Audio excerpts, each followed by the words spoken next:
রাম নারায়ণ রাম।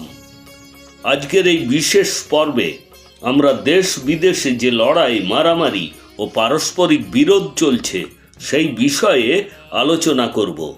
কেন মানুষ একে অপরকে হত্যা করতে ব্যস্ত? দেশ উন্নতির দিকে কিভাবে এগিয়ে যাবে? দেশের কিভাবে উন্নয়ন হবে? দেশ কিভাবে উন্নতির জন্য এগিয়ে যাবে? এসব ব্যাপারে মনোযোগ ও চিন্তা না করে অকাজে জড়িয়ে পড়ছি। আমরা সবাই একই পৃথিবীর জীব, আমরা সবাই একই পৃথিবীতে বসবাস করছি, কিন্তু সমাজ কি জন্য জাতিবাদ ও ধর্মের নামে পৃথিবীকে ভাগ করলো তা আমরা জানি না। যদি এভাবেই চলতে থাকে তবে সারা পৃথিবী একে অপরের শত্রু হয়ে যাবে। কিন্তু শত্রুতার নয়, ভালোবাসার বার্তা দিতে হবে। হৃদয়ে বিদ্বেষ নয়, ভালোবাসার বার্তা রাখতে হবে। যদি আমার দেশ ভারত সম্বন্ধে বলি, তাহলে বলবো ভারতের কাছে এমন এক আধ্যাত্মিক শক্তি রয়েছে যে যার সাহায্যে প্রত্যেককে নিজের সাথে যুক্ত করতে পারে। কিন্তু এর জন্য প্রয়োজন নিজেকে জানতে হবে, নিজের অন্তরাত্মা বা বিবেকের কথা শুনতে হবে।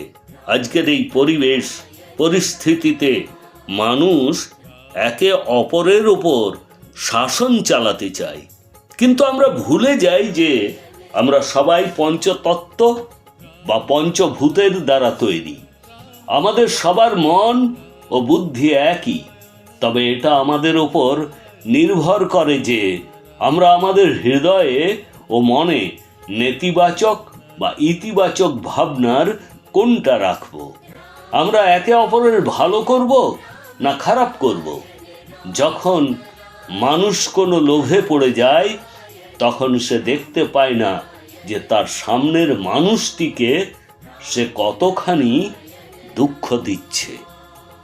একটু চিন্তা করুন, যদি কোনো ব্যক্তি আপনাকে যদি পূর্ণরূপে ভরসা করে, বিশ্বাস করে, আর আপনি যদি নিজের স্বার্থের জন্য সেই ব্যক্তির সাথে বিশ্বাসঘাতকতা করেন, তবে সেই ব্যক্তির কি অবস্থা হবে যে আপনাকে এত বিশ্বাস করেছিলেন? তাই নিজের স্বার্থের জন্য কারোকে কষ্ট দেওয়া উচিত নয়, কারো বিশ্বাস ভাঙা উচিত নয়। যখন আমাদের এই দেশ একটি পুণ্যভূমি, বিশ্বাস আমাদের শক্তি, ধৈর্য আমাদের শৃঙ্খলা, ভালোবাসা আমাদের আত্মবিশ্বাস। শুধুমাত্র এই বিষয়গুলি নিয়ে সামনের দিকে এগিয়ে চলুন, আপনি আপনার গন্তব্যে পৌঁছে যাবেন। বিদ্বেষের রাজনীতি করার কোনো প্রয়োজন নেই, একে অপরকে ছোট করে দেখারও কোনো প্রয়োজন নেই।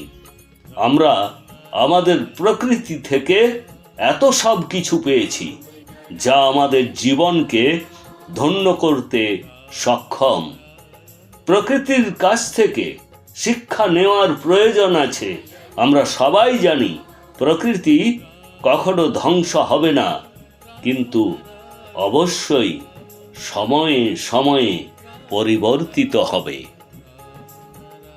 এই পরিবর্তন আমাদেরকে কিছু না কিছু নতুন শিক্ষা দেয়।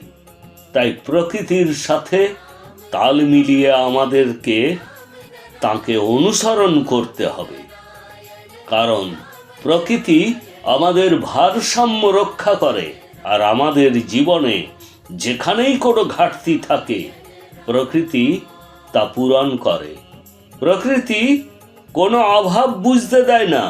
সুতরাং নিজেকে প্রকৃতির সাথে যুক্ত রাখুন, নিজেকে ইতিবাচক রাখুন।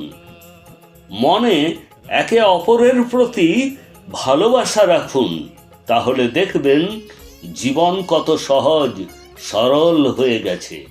আমরা নিজেরাই নিজেদের জীবনকে কষ্টের দিকে ঠেলে দিয়েছি। আমরা নিজেরাই নিজেদের জীবনকে জটিল করে তুলেছি। রাম নারায়ণ রাম আমাদেরকে বিভ্রান্তিকর জীবন থেকে মুক্তি দিতে এবং সঠিক পথ দেখাতে সক্ষম। যখন কোনো ব্যক্তি রামনারায়ণ রামের সাথে যুক্ত হন, তখন তিনি জীবনে এক নতুন দৃষ্টিভঙ্গি পান এবং এই দৃষ্টিভঙ্গি নতুন শক্তি দেয়, জীবনকে সফল করে তোলে।